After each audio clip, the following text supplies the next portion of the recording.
Tony, what's up? Tagal na tayo din nakapag-upload ng video. Ayan.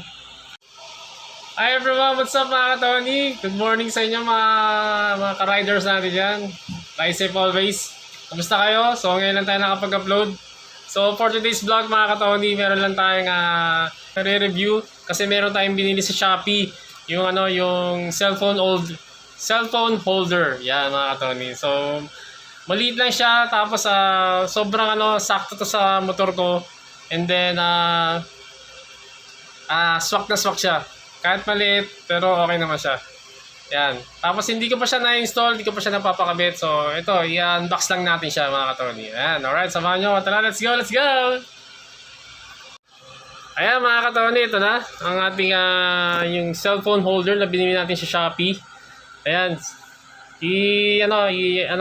Sasend ko yung kung saan ko siya binili dito sa Shopee. Ayan, pa-post ko na lang. Ayan, post ko na.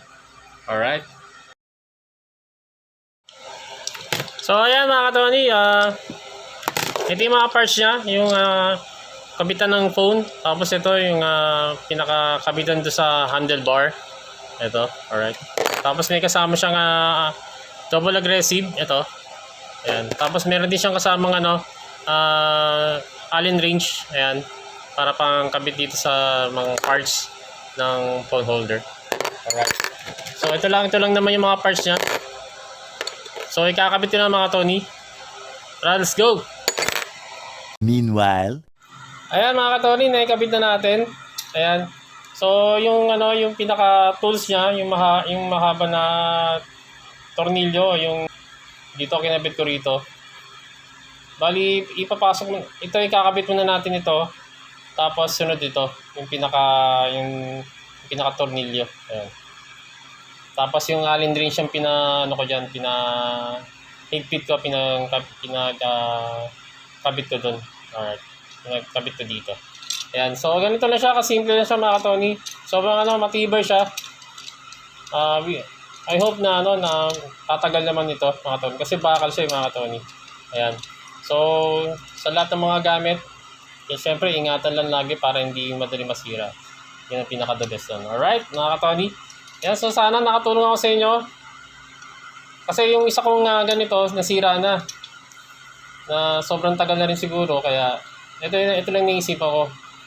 Na pinaka simple pero pero matibay. Ayan. Yung isa ko kasi medyo maraming mga pinaka tools.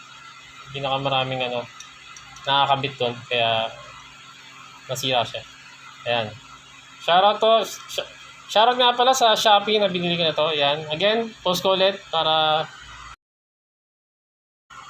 Alright mga Tony. So ayan mga Tony. So sana nakatulong ako sa inyo sa mga accessories at magpapaganda sa motor nyo. So ayan mga Tony. Ito nga po ulit si Maxi Tony Ride. Sana we hope na sana makapag-rides tayo, makapag-long ride tayo sa mga next schedule or next araw Lord. Susunod na araw mga Tony. Alright? So hanggang dito na mga Tony. So always remember, ride safe and stay safe always. Alright? God bless everyone. Peace out. Peace!